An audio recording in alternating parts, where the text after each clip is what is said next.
usar alguns comentários, a ajuda de um vídeo do pastor Joel, da Igreja Presbiteriana de Joinville, e também o comentário de Mateus Henry, foram usados por mim para essa aula. O texto será João capítulo 1, versos 35 a 51.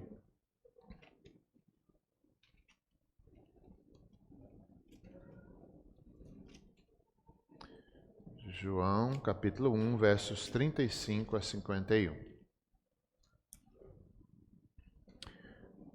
Dois discípulos de João seguem a Jesus e depois o chamado de Filipe e Natanael.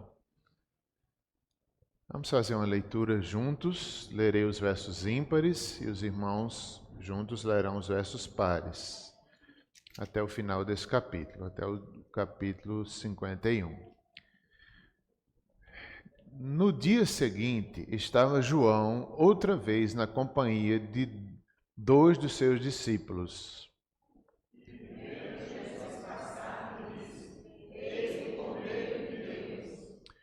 Os dois discípulos, ouvindo dizer isto, seguiram Jesus.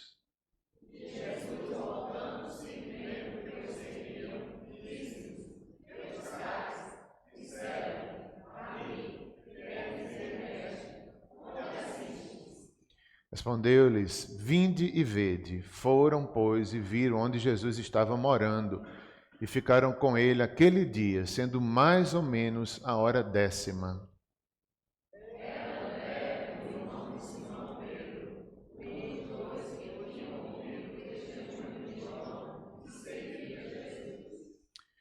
E achou primeiro seu próprio irmão, Simão, a quem disse: Achamos o Messias, que quer dizer Cristo.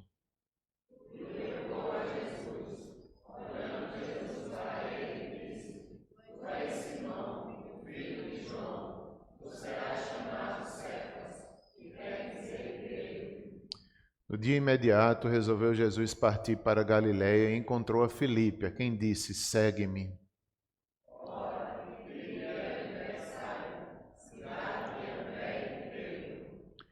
Filipe encontrou a Natanael e disse-lhe: Achamos aquele de quem Moisés escreveu na lei, e a quem se referiram os profetas, Jesus o Nazareno, filho de José.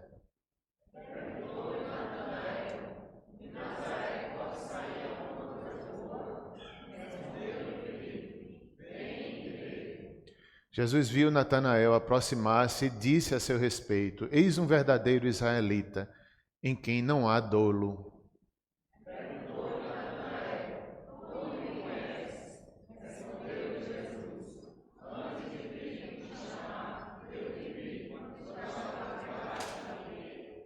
Então exclamou Natanael: Mestre, tu és o Filho de Deus, tu és o Rei de Israel.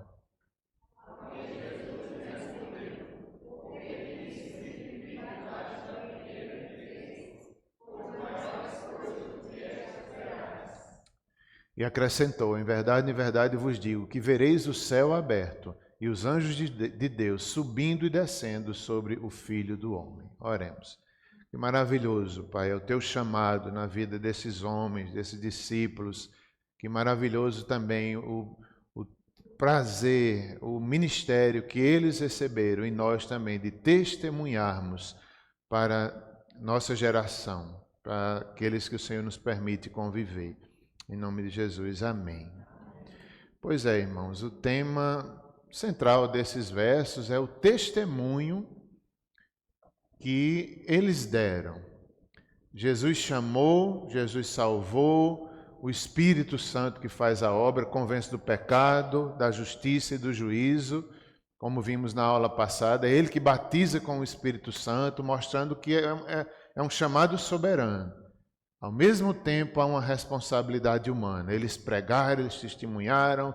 André, que era discípulo de João, agora crê no Messias, vai chamar seu irmão Pedro e apresenta o Messias. Filipe, da mesma forma, conhece ali de forma soberana, depois apresenta Natanael. Esses são os dois pontos centrais desse texto. O chamado na vida desses primeiros discípulos, como era pequena a igreja, não é?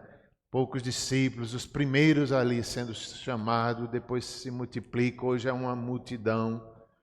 O poder de Deus agindo, salvando vidas, da mesma forma que salvou aqueles homens, homens simples, homens que não conheciam o poder de Deus, representa cada um de nós. Nós temos histórias parecidas com as deles, nesse ponto do chamado, se bem que aqui é um chamado apostólico, não só para ser discípulos, mas algo específico aqui para os apóstolos. E eles são chamados a testemunhar, a pregar o Evangelho, a influenciar pessoas. Nós aprendemos com esse texto que Deus chama a igreja para influenciar pessoas, influenciar dentro de casa.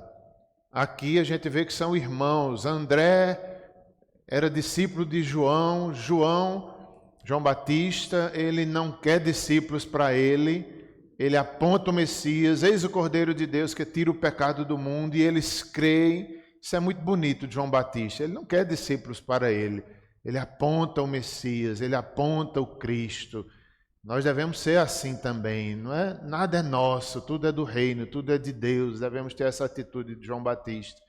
Depois André chama o seu irmão.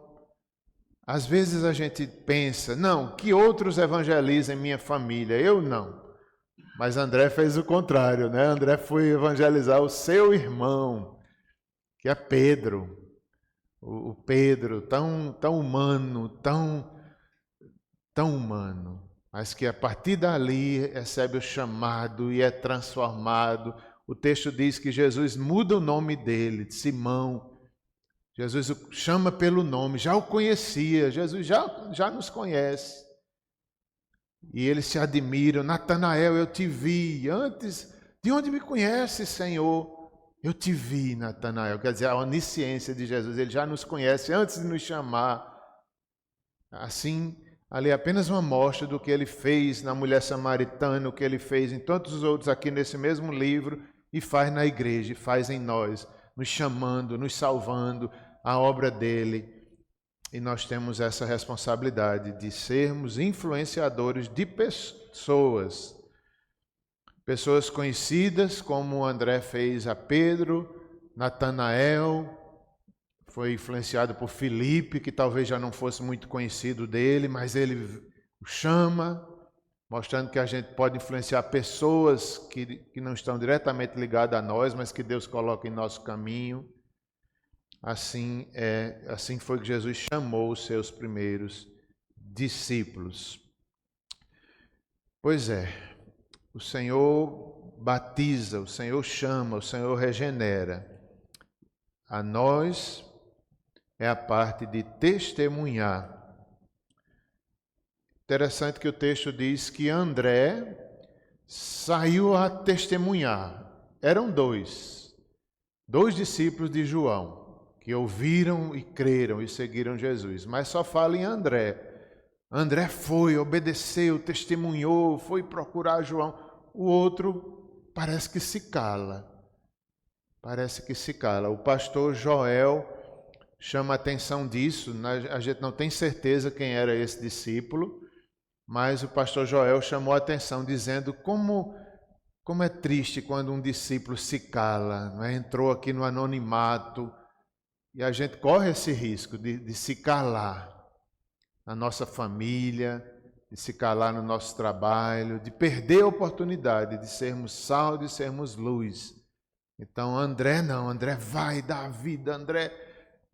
O outro não se sabe nem o nome.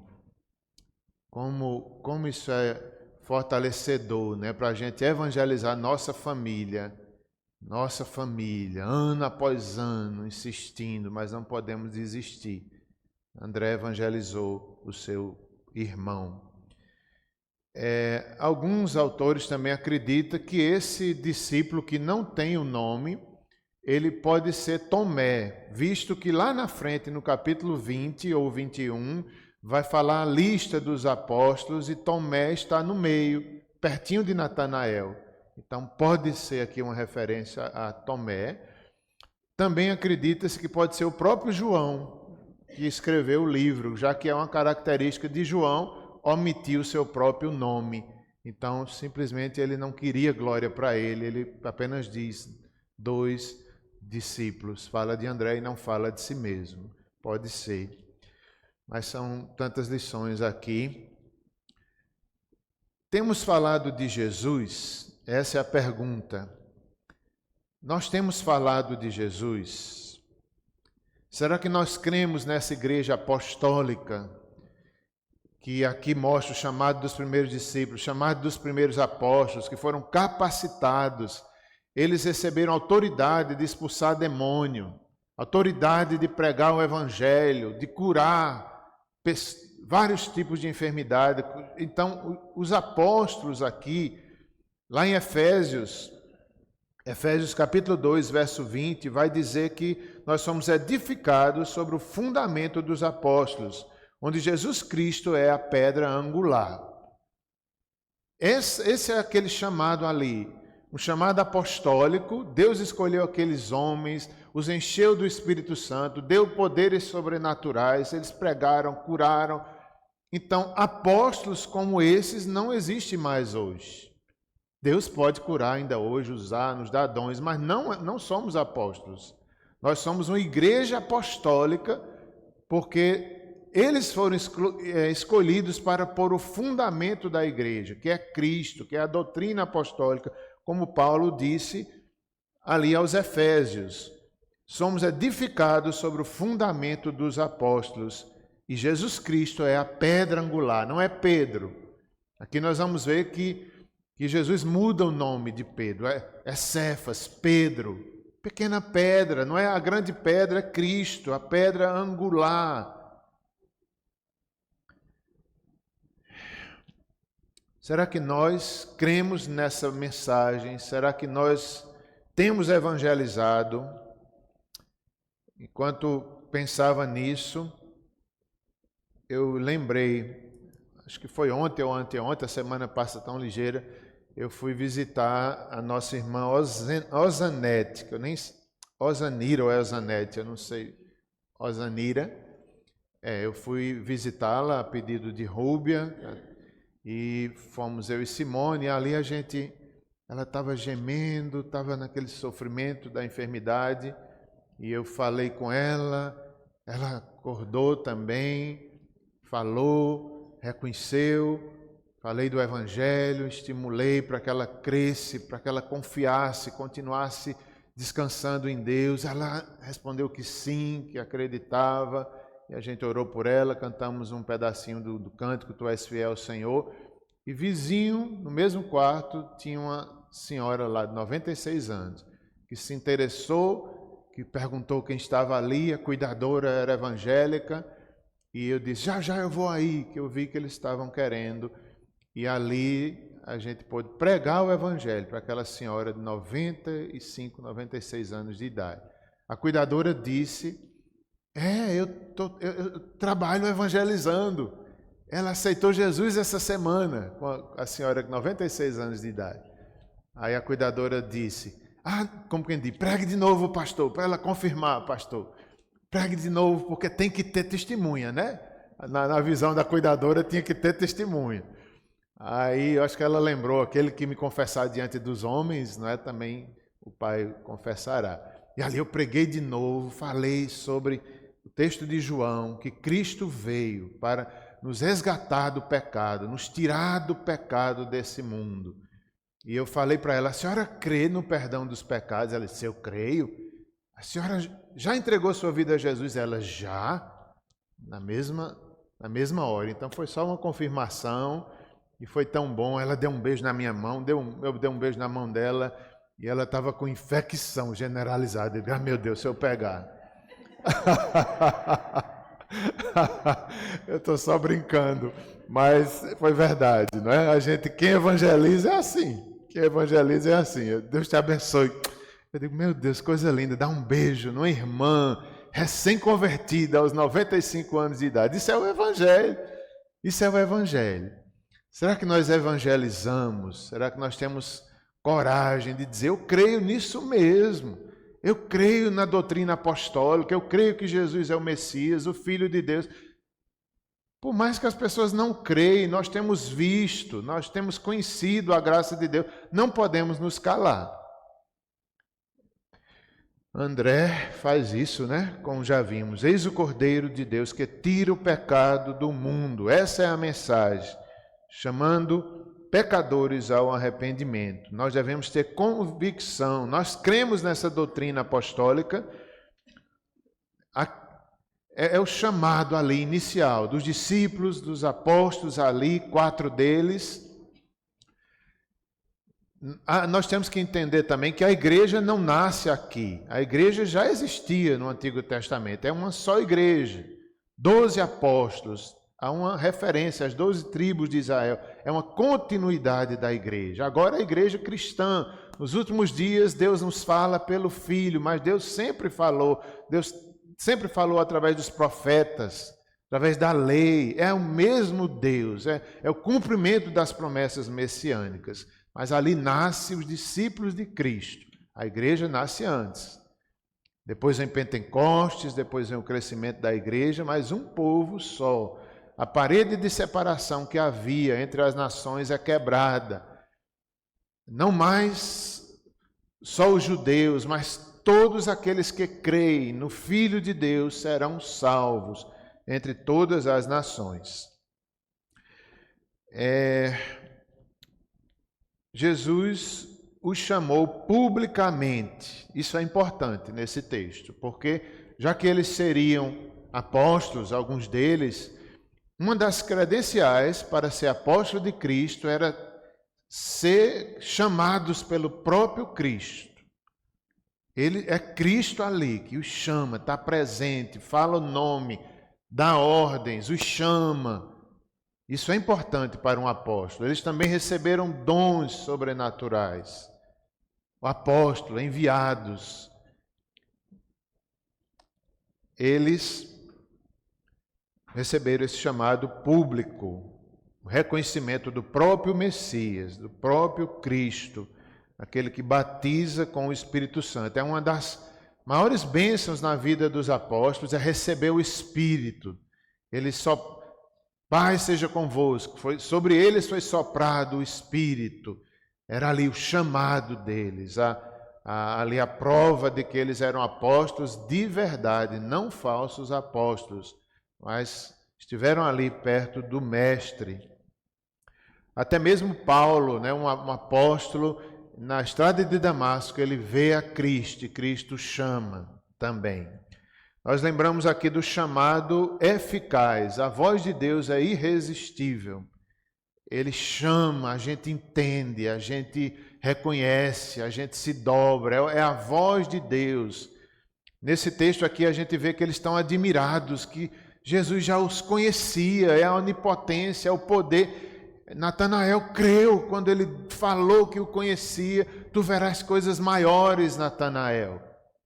Tu verás coisas maiores, a redenção, a cruz, os milagres, não milagre por milagre, mas pelo poder ali do Evangelho, mostrando que era o Messias. Natanael viu coisas maravilhosas. Creu.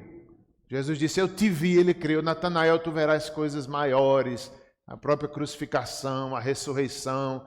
Lá na frente, no capítulo 20, Natanael está lá, quando Cristo aparece ali ressuscitado no lago.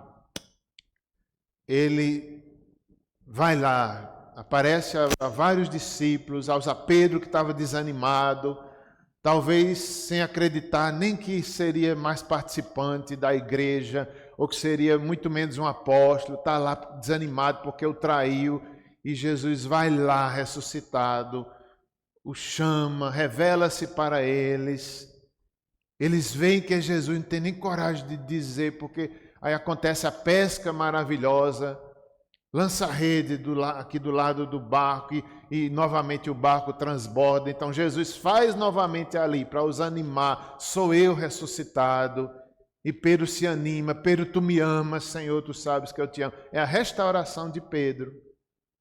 Esse é o chamado. Começa aqui, mas é a vida inteira de Pedro e dos discípulos, o Senhor restaurando, o Senhor mostrando que era graça, a força não estava em Pedro, mas estava na graça que Deus estava derramando na vida dele. Chamado eficaz. No verso 28 desse texto que lemos, ele diz: de onde me conheces? Olha só, às vezes a gente pergunta: Senhor, de onde tu me conheces? Desde a eternidade o Senhor nos chamou, tem um plano para nós, Ele tudo vê. Isso é tão importante a gente ter essa consciência. Eu vivo diante do Deus que me vê. Conhece nossa história, sabe nosso endereço, sabe nosso nome. Ele fala para Moisés, ele conhecia o nome de Moisés, conhecia o nome de Pedro, conhecia o nome do pai de Pedro. Natanael se admira: de onde me conheces? Deus nos conhece antes da fundação do mundo, Ele sabe tudo sobre a nossa vida. Isso é impressionante. Agar no deserto também, quando sai desesperada, grávida, depois com seu filho, ela tem essa experiência: o Deus que me vê. Deus ouviu a voz do menino. Esse é o nosso Deus, que vê, que conhece a sua igreja, conhecia a vida dos apóstolos, sabe o nome das estrelas, todas obedecem, se Ele chamar, todas obedecem. Isso é glorioso, Ele conhece tudo da nossa vida. E aqueles ficaram admirados: de onde me conhece, Senhor? De onde me conhece? No verso 38, que buscais? Que buscais? Jesus pergunta para eles, como quem diz: o que é que vocês querem? Jesus faz o chamado, mas aí Jesus faz uma pergunta para eles: o que é que vocês querem? Vocês querem me seguir só pelo pão, que havia a multiplicação dos pães, o peixe? Vocês querem apenas verem milagres? O que é que vocês querem da vida? Então isso era muito importante. Eles foram visitar a casa de Jesus. Certamente em Cafarnaum, o ministério público de Jesus, às vezes Jesus morou um tempo lá. Uma determinada hora, às 4 horas da tarde, eles passam ali com Jesus. Certamente nunca mais eles esqueceram. Aquele dia, visitando, vendo, era o começo ali do trabalhar de Deus na vida daqueles homens que estavam sendo preparados por Ele. Que buscais? Vocês querem apenas conhecer minha casa? Ou vocês querem andar comigo? Ou vocês querem ter um compromisso? Aí Pedro vai dizer: Senhor, te darei até a minha vida. Pedro chega ao ponto de dizer isso: Senhor, te darei até a vida. Não. Aí Jesus disse: darás a vida, Pedro? Me negarás 3 vezes antes que o galo cante. Olha a resposta de Jesus. Será que ele conhecia os discípulos? Pedro: eu te darei a vida, Senhor. Eu quero conhecer, André, os outros, quero conhecer a tua casa, Senhor. Tu darás a vida, Pedro? Pois é. O Deus que nos vê. Que buscais? Isso é tão importante a gente saber, como disse até mesmo o pastor Joel: por que vamos à igreja? Por que estamos aqui? Porque nós cremos mesmo, nós estamos dispostos a honrar, a viver para a glória de Deus. O que queremos com Jesus? O que queremos com a igreja? Nós cremos na vida eterna. Nós cremos na mensagem que Jesus falou, que Ele veio tirar o pecado do mundo, que aquele que crê nele tem a vida eterna. Nós cremos nisso, nós esperamos a vida eterna. Ontem foi tão lindo aqui o intercâmbio com os irmãos da Igreja Presbiteriana de Queimadas, Renascer de Queimadas, nossos jovens. Tão lindo, um momento tão marcante. E uma das músicas cantadas dizia: Maranata, aquele que vem um dia nos buscar. Ora vem, Senhor Jesus Cristo. Nós cremos nisso mesmo, nós esperamos isso. Aí Jesus faz essa pergunta: que buscais? O que é que a gente quer da igreja? O que é que a gente quer de Cristo? Qual é o nosso interesse? Somente milagres? É pouco. É pouco. Há algo maior, há a vida eterna, a presença do próprio Cristo, a presença de Deus, isso é maior. Eles disseram: queremos estar com o Senhor. Queremos estar com o Senhor. João, aqui mesmo no Evangelho de João, capítulo 6, verso 44, diz que não há como ir a Jesus se pelo Pai não for enviado primeiro. Eles só vieram porque foi o Pai que enviou, que os chamou. Até hoje é assim, nós só vamos a Cristo, nós só vamos que nos leva a Deus, que nos leva ao Pai. Porque primeiro Deus nos chama, Ele já tinha um plano.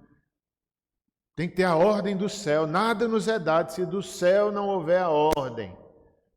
Eu gosto de me lembrar disso. Quando eu vou fazer uma oração, eu digo, Senhor, dá a ordem do céu, porque senão não acontece nada aqui na terra. Primeiro parte do céu, o nosso chamado, a voz de Deus. Se não passar pelo Pai, nenhum viria. No verso 37, um profundo significado de seguir a Jesus. Verso 37 diz: os 2 discípulos, ouvindo dizer isso, seguiram a Jesus. Quando eles viram que João testemunhou, eis o Cordeiro de Deus, eles seguiram a Jesus. Como já falei, era um chamado ali inicial, mas tinha muita coisa ainda para acontecer. Muito para aprender. Pedro ainda tinha tanto para aprender. Ainda ia negar, ainda ia ser cheio do Espírito Santo. Chega ao ponto que Jesus ora por ele, para ele não desfalecer. Não desfalecer. Grandes eram as lutas, Satanás querendo derrubá-lo, ele sendo provado. Aí Jesus disse: rogarei ao Pai por ti, Pedro, para que quando tu te converteres, serás uma bênção para os irmãos. E realmente isso aconteceu. Tu serás pedra. Não é por causa da força que ele tinha, do temperamento, mas aquele seria uma rocha na igreja. Não a única rocha. Todos nós somos fortalecidos em Cristo, que é a grande rocha. Pedro não era a rocha da igreja, não, era Cristo. Todos nós somos pedras que vivem. Ele fala isso na sua carta. Cada um de nós uma pedrinha. Cristo é a pedra angular. Nós estamos construídos a partir dele, da base que é a pedra angular, que é Cristo. A pedra fundamental e também a pedra angular. Ele é. Ainda havia tantas coisas para eles aprenderem. Depois que te converteres, ó Pedro, tu serás uma bênção para a igreja. E aconteceu. Depois que ele foi restaurado, depois que ele vira uma rocha, não nele mesmo, mas no poder que recebeu, na graça que recebeu. Aí ele passa a ser uma bênção na igreja, passa a ser uma bênção para os irmãos. E nós também somos chamados a ser bênçãos uns para os outros, bênção na igreja, bênção para evangelizar pessoas. Tu me amas, Pedro, sabes que eu te amo, apacenta as minhas ovelhas. Verso 42. E o levou a Jesus, olhando Jesus para ele, disse: tu és Simão, filho de João, tu serás chamado Cefas, que quer dizer Pedro, pedra, rocha, né? Seremos transformados. Ele foi transformado em rocha, também esse processo acontece na nossa vida. Ele recebe um novo nome. Quando Deus faz isso nas Escrituras, normalmente Ele está redefinindo pessoas. Jacó, chamado de Israel, um novo nome, uma nova identidade.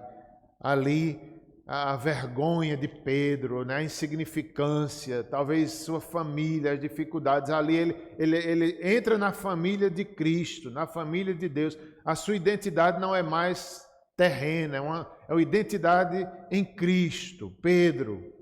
Novo nome, nova família, não mais a vergonha que talvez ele tivesse de problemas familiares, de lutas, dele mesmo, dos pecados dele. Não, eis uma nova vida, um novo nome. É o que Deus faz em Cristo, faz em nós. Ou melhor, o que Deus fez em Pedro, através de Cristo, também faz na sua igreja. Novo nome. Filipe, que aparece aí no texto, ele é um dos 12, Natanael provavelmente era o nome também de Bartolomeu, Marcos 3,18, André, um dos 12, Pedro, um dos 12, está em Mateus 10, 35. Cristo chamou pelo nome, né? A Pedro, o nome do seu pai, Jonas. Cristo chamou pelo nome, Simão, filho de Barjonas. Deus o conhecia pelo nome. O Senhor conhece os seus e suas histórias. Pedro era um homem de origem humilde, um homem sem nome, um exemplo da graça de Deus. Um homem simples, um pescador, talvez não tão pobre quanto a gente pensa. Às vezes a gente pensa que um pescador era aquele homem super pobre, nem sempre. Pescador também tinha sua dignidade, tinha sua forma de sobreviver. Mas independente disso, ele era simples. Não quer dizer que era super pobre, mas era um homem simples, que ali o Senhor muda o nome, o chama, o capacita. O fato de que Deus conhece a Moisés pelo nome foi um exemplo do seu favor a ele. Êxodo 3:17. Algumas pessoas analisam o nome Simão, que significa obediente, Jonas, o nome do pai, uma pomba. Então, de certa forma, é um exemplo para nós. Um espírito como de uma pomba obediente qualifica-nos para sermos discípulos de Cristo. Nós devemos ser obedientes, como uma pomba obediente, assim o discípulo de Cristo nós deveríamos ser. Nós somos qualificados para sermos discípulos de Cristo. Interessante essa questão de sermos qualificados para sermos discípulos. Primeiro, nós temos que nos reconhecer desqualificados. Pedro era completamente desclassificado para ser um apóstolo, incapaz, traidor, precipitado. Mas ainda assim, né, a origem de Pedro, a origem política de Pedro, jamais ele seria um apóstolo, ainda mais quando se junta com Mateus, que era de outra linha política. Aí eles são chamados para ser discípulos, apóstolos, dois, desqualificados, todos dois. Mateus desqualificado, um coletor de imposto, talvez roubasse ali o seu próprio povo, é possível, mas Deus o chama, segue-me, ele deixa tudo e segue o Senhor. E em Cristo eles são novo nome, novo chamado.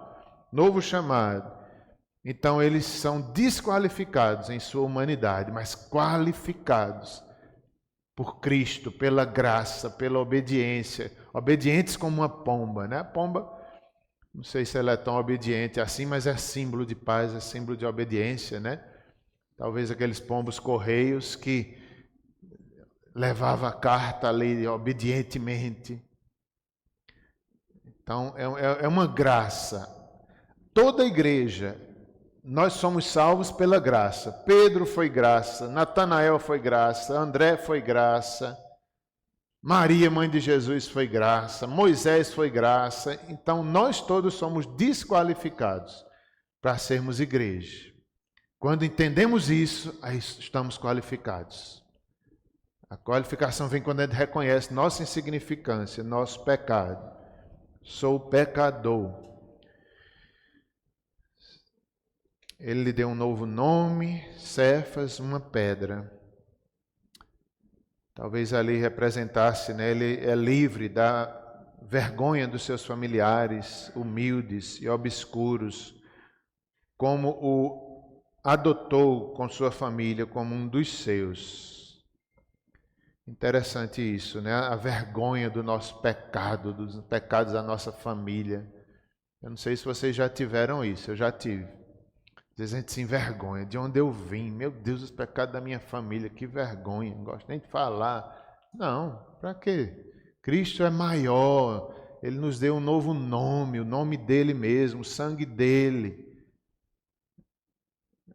Eu não tenho... Quer dizer, a gente se envergonha porque tem que se envergonhar, né? Dos nossos pecados e dos pecados da nossa família, não tem como a gente não se envergonhar, não. Mas a gente não precisa ficar preso a isso. É um novo nome. Não devemos negar ninguém, não vamos estar contando para ninguém, mas se perguntarem, é verdade. Ah, sua família fez isso. Pior que fez pior do que você imagina. Né? Mas Deus nos dá um novo nome. Às vezes a gente quer mostrar a perfeição na gente. Eu venho de uma família 100%. Nem Pedro, nem ninguém. Não tem essa família 100%. Mas é a família de Cristo, o reino. Nós não precisamos... é verdade que a gente se envergonha sim dos nossos pecados. Devemos nos envergonhar, mas somos nova criatura em Cristo Jesus. Assim foi com Pedro, assim é com toda a igreja. Jesus orou por ele, né, como já falei, para que ele não desfalecesse. Nós não devemos nos desfalecer. Isso, Tiago e João, por exemplo, o nome Pedro, né, não mostra que ele é a rocha onde a igreja foi fundamentada. Não, é Cristo. Pedro era a rocha, como já disse, nós todos também somos em Cristo. Aí o autor dá alguns exemplos. Tiago e João foram chamados de filhos do trovão, mas não só são eles, nós também somos em Cristo. José Barnabé não era o único, apesar de ser chamado filho da consolação, mas não há só José na igreja. Todos nós somos consoladores, devemos consolar os que choram, devemos pregar o evangelho. Então, não é só para Pedro, ele não é a única rocha, como às vezes a igreja romana, né, atribui a Pedro ali uma grande importância, o primeiro papa, a igreja está nele e tal. Não é isso. É sobre Cristo. E as pequenas rochas, que somos nós, somos edificados pela graça. Pela graça. Nós somos santificados, nós somos salvos e provamos, e agora devemos pregar o evangelho. Ainda temos tempo, vamos dar mais uma passada no texto. Eu quero voltar novamente ao versículo 15, para a gente tirar outros detalhes que talvez passou, se tiver. Vamos lá. No dia seguinte, eu voltei ao capítulo 1, verso 35, tá? Para a gente dar uma olhada, se fugiu algum detalhe, a gente comentar. Vamos ver. Verso 35. O tema é: 2 discípulos de João Batista seguem Jesus. No dia seguinte, estava João outra vez na companhia de 2 dos seus discípulos. Tem um detalhe aqui, que João Batista está num momento informal. Ele está aqui, numa informalidade, conversando com seus discípulos. Isso também é importante a gente notar, é a informalidade da vida. Deus faz grandes coisas numa conversa, num conselho, num testemunho que a gente ali dá na informalidade da vida. Ele estava ali com 2 dos seus discípulos e vendo Jesus passar, certamente Jesus vinha do deserto, Jesus vinha da tentação, e João testifica novamente: eis o Cordeiro de Deus, é ele o Messias, ele é nosso substituto, ele tira o pecado do mundo. Eles certamente já ouviram falar essa mensagem, mas agora é ali, diante deles. Aquele que João Batista viu o Espírito descer sobre eles, é esse. E os discípulos, quando veem, creem e seguem Jesus. Verso 37, os 2 discípulos, ouvindo dizer isso, seguiram a Jesus. Como já falei, era apenas o início. Todo um trabalhar de Deus aqui estava começando na vida dos discípulos. Verso 38, e Jesus, voltando-se e vendo que o seguiram, disse-lhes: que buscais? Como já falei, o que buscamos com Jesus? O que buscamos frequentando a sua igreja? O que buscamos no reino de Deus? Devemos buscar em primeiro lugar o seu reino e a sua justiça. Todas as demais coisas serão acrescentadas. Disseram-lhe: Rabi, que quer dizer mestre, onde assistes, onde moras? Verso 39, respondeu-lhes: vinde e vede. Foram, pois, e viram onde Jesus estava morando e ficaram com ele aquele dia, sendo mais ou menos a hora 10ª, 4 horas da tarde. Eu acho interessante quando Jesus diz: vinde e vede. Que impressionante. Ele diz isso para nós também: vinde e vede. É um chamado para pecadores, é um chamado para eles, mas simboliza aqui o chamado para a igreja. Venham, provem, o reino é vosso. Ah, mas eu não sou digno, eu sou um pecador. Venha, é para você também. Venha e vede. Eu não sou digno, Senhor, venha e vede. Os arrependidos podem entrar por essa porta. Jesus é o caminho, a verdade e a vida. A porta é estreita, mas venha, entre, é para você também. Venha e vede.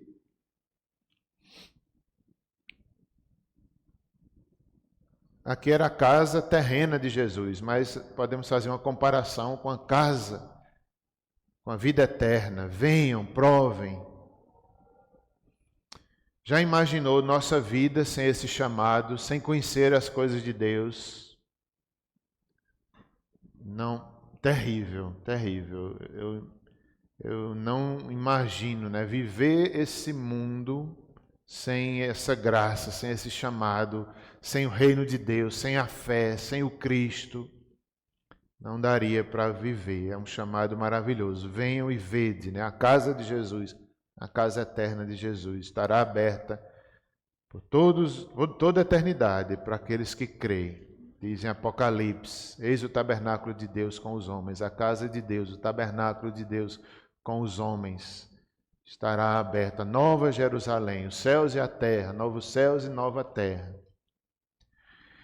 Verso 14, era André, o irmão de Simão Pedro, um dos dois que tinha ouvido o testemunho de João e seguiu Jesus. Verso 41, ele achou primeiro o seu próprio irmão Simão, a quem disse: achamos o Messias, que quer dizer Cristo. Verso 42, e o levou a Jesus, olhando Jesus para ele, disse: tu és Simão, filho de João, tu serás chamado Cefas, que quer dizer Cristo. Então a gente vê André aqui, vai chamar seu irmão, a gente vê André aqui levando pessoas a Cristo. Aquele menininho na multiplicação dos pães, uma multidão tão grande, como alimentar tanta gente? É André que leva o menininho, o rapaz, para Jesus. Jesus, aqui tem um que tem 5 pães e 2 peixes. Foi André. André sempre levando pessoas a Jesus. Filipe também, ele leva pessoas, os gregos que apareceram na Páscoa, juntamente com André, viram aqueles gregos e Filipe leva a Jesus, os gregos, mostrando que várias nações são chamadas a crer no Evangelho. Eu lembrei aqui também de um projeto que eu já vi falar, que é o Projeto André. Tem igreja que faz. É quando cada membro se compromete durante um ano, acho que é durante um ano ou durante um período, a orar por pessoas que você quer evangelizar. O Projeto André. Eu lembro quando eu me converti, quando o Senhor me converteu, eu fiz algo parecido. Eu fiz uma lista dos meus amigos que eu queria evangelizar. E orava por eles. Passei um tempo orando e eu não tenho certeza, mas eu acho que eu testemunhei para todos da minha lista. Eu chamava, eu dava o testemunho, eu me converti, eu me arrependi dos pecados, agora eu sigo a Cristo. Eu não sei, alguns deles eu sei que se converteram. Eu lembro de alguns deles, hoje eu sei que são crentes. Na época não eram, mas eram amigos de rua. Outro dia eu fui a um sepultamento, agora que a gente foi, Edvan, foi de quem? Sim, o vizinho aqui, foi o seu Romério, né? E lá eu vi uns rapazes não, vi uns velhos cantando. Aí, quando eu fui olhando para eles, eu disse: rapaz, eu conheço esses senhores da minha idade, ó. Aí eu me lembrei deles jovens, que eram vizinhos, que a gente morava junto. Eu, meu Deus, como tão diferente, 2 irmãos, eram conhecidos lá da rua. E terminou ali, o momento eu fui conversar com eles. Eu disse: rapaz, eu lembro de vocês, a gente morou junto. Eu tentava evangelizar eles, e no dia do sepultamento tentei de novo. Então, como a gente tem que ter essa atitude, né? O Projeto André, ir atrás dos nossos amigos, testemunhar. Eles são bem religiosos, católicos, tinha uma banda católica, carismática. E eu lembro das conversas que a gente tinha nos ônibus, quando a gente vinha, falando de Jesus. Tentei testemunhar para eles na juventude, e agora na velhice também, à altura dos nossos 50 anos, né? Ele foi contar e tal, as histórias da família, e eu fui mais uma vez falar de Jesus para eles. Então esse é o projeto André. Falar para os nossos amigos, falar para os nossos familiares. Eita, quando fala em familiares, meu Deus, como é evangelizar familiares. Às vezes a gente diz, deixa para os outros, eu não consigo não. Tem que ter paciência, tem que ter perseverança. Povo incrédulo da minha família. Mas André evangelizou o seu irmão, Pedro. Não tem essa história que às vezes o povo diz que não é bom médico atender a pessoa da família. Psicólogo não deve atender ninguém da família. Pois na igreja não existe isso não. Na igreja às vezes é da família. Quantas pessoas se converteram no culto doméstico? Por seus pais, seus irmãos pregando. Muitos se convertem em casa.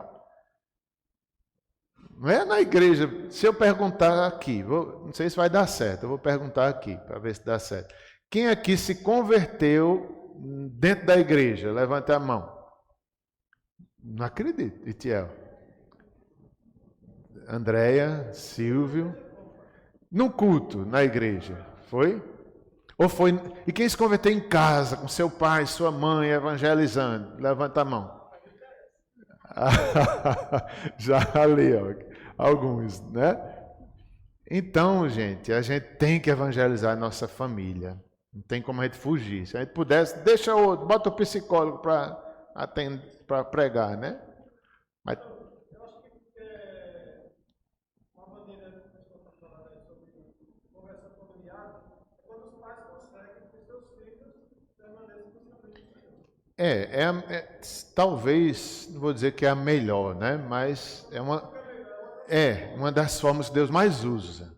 É o culto doméstico, é o testemunho dos pais, é isso mesmo. A gente tem que fazer isso.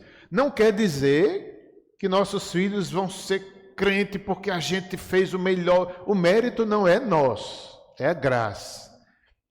Eu acho que era pastor Hernandes que estava falando sobre isso. A salvação é graça, é um mistério. Às vezes tem filhos de pais incrédulos que são uma bênção. Pensa nos meninos bons, santificados, piedosos, filhos de pais terríveis. Só a graça. Às vezes o pai e a mãe evangeliza, faz culto doméstico, ensine os filhos rebeldes. É mistério. Mas no que depender de nós, nós temos que evangelizar nossos filhos, começando do berço. Começando do ventre, né, Cassandra? Antes do berço. Então, não é mérito nosso, porque às vezes a gente fica achando... Outro dia eu vi um casal também, na internet, dizendo, né? A mulher dizia, marido, eu não vou trabalhar, não quero trabalhar fora. Eu quero ser mãe de muitos filhos. Eles parecem que têm 2, vamos ter muitos filhos. E o marido, que coisa boa, eu ouvi isso de você, minha esposa, eu vou dar o sangue pela minha família e nós vamos ter muitos filhos poderosos, maravilhosos para... Esse mundo está muito mal. Nem sempre é assim. Às vezes é o mérito humano. Eles acham que eles podem fazer isso. Mas é graça. Não é a força daquele casal. Ele vai dar o sangue pelos filhos, pelo trabalho, enquanto a mulher trabalha em casa. Isso é bom. Não tem nada de errado. Isso é maravilhoso. É dever nosso. Mas o casal que faz isso não pode se engrandecer. Eu sou melhor do que os outros. Não, é graça. Todos nós somos desqualificados. Quem salva nossos filhos é o Espírito, é Deus, não é? A gente tem que fazer isso mesmo. André, né? Meu Deus, evangelizar a família. Isso aqui eu penso muito nisso. A minha vida inteira, desde que eu me converti, eu oro pela família, eu oro pelos meus pais, eu oro pelos meus primos, eu oro e já tive tanta oportunidade. Deus tem dado, de vez em quando, graças a Deus, a minha família, muitos hoje reconhecem, muitos às vezes vão fazer um jantar, me chamam, Fábio, vem, vamos fazer uma oração. Então é uma forma de eu testemunhar a minha família. Mas para isso requer paciência, requer oração de anos. Aí Deus abre uma portinha ali, eu digo, eu vou. Tanta coisa para fazer, mas eu digo, eu não perco, porque é aniversário de um primo, aniversário. Eu estou tão cheio, mas eu digo, eu quero evangelizar. Aí você tem que ter paciência, às vezes você vai e não consegue falar nada, mas você esteve lá, fazendo amizade, mantendo os laços. Então, André, né? Projeto André.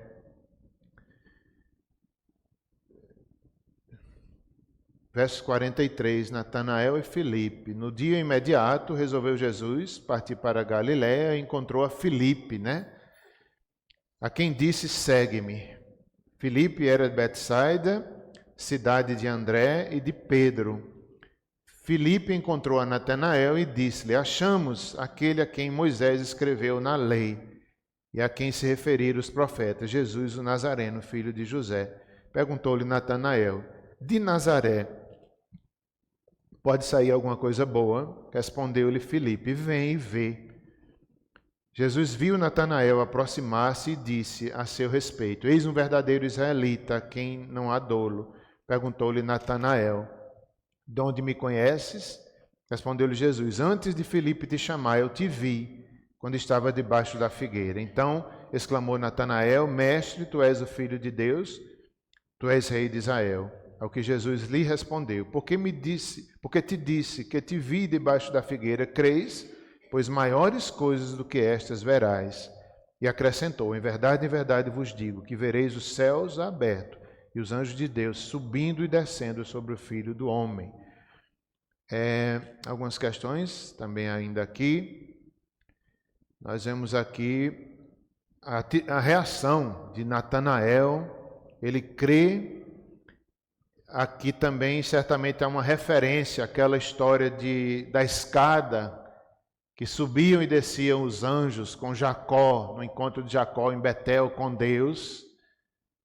Também as grandes obras que Natanael viu, a maior delas foi a redenção. Não há obra maior do que a redenção. Os céus abertos, né? Os discípulos viram muita coisa, os apóstolos viram milagres, viram a transfiguração, viram a ressurreição. Se cumpriu na vida de Natanael, mas a maior das obras foi a redenção, foi a salvação de pecadores. Ele viu, ele testemunhou, era um novo Israel, não Jacó da antiga aliança, mas agora o novo Israel. Esse é um israelita, como quem diz, é a continuidade, é o povo de Deus, é a realização das promessas do Messias. Ele creu. Filipe o apresenta a Jesus. É isso aí, meus irmãos. Vamos encerrar por aqui. Vamos orar. Senhor, nós somos chamados a pregar o Evangelho, a testemunhar. A soberania é de Deus, é de Cristo. Ele nos conhece, Ele nos vê. A sua voz é irresistível e nós temos provado, nós somos desqualificados, Senhor. Mas o Senhor nos deu um novo nome, o nome de Cristo está sobre nós, a nova vida, a nova natureza. O passado ficou para trás, agora nós vamos pregar, testemunhar dentro da nossa família, aos nossos filhos, aos nossos parentes, aos de fora, aonde o Senhor nos permitir andar. Como André fez, como Filipe fez. Ajuda-nos, ó Pai. Em nome de Jesus, abençoa cada um de nós, nos enche da Tua palavra. Amém. O chamado que um dia Tu fizeste a mim, e ao qual sem hesitar eu disse sim, ressoou em meus ouvidos como da primeira vez. E a Ti, Jesus, eu novamente digo sim. Eis-me aqui, eu livre estou ao teu dispor. Para onde tu quiseres me enviar, me coloco submisso a ti, Senhor, para o teu querer em mim realizar. Senhor, abençoa-nos, abençoa todos que estão aqui, todo o teu povo, a maravilhosa graça do nosso Senhor e Salvador Jesus Cristo, o amor de Deus Pai Todo-Poderoso, as consolações e o poder do Espírito Santo sejam sobre cada um de vós e sobre todo o povo de Deus espalhado em toda a terra, desde agora e para sempre.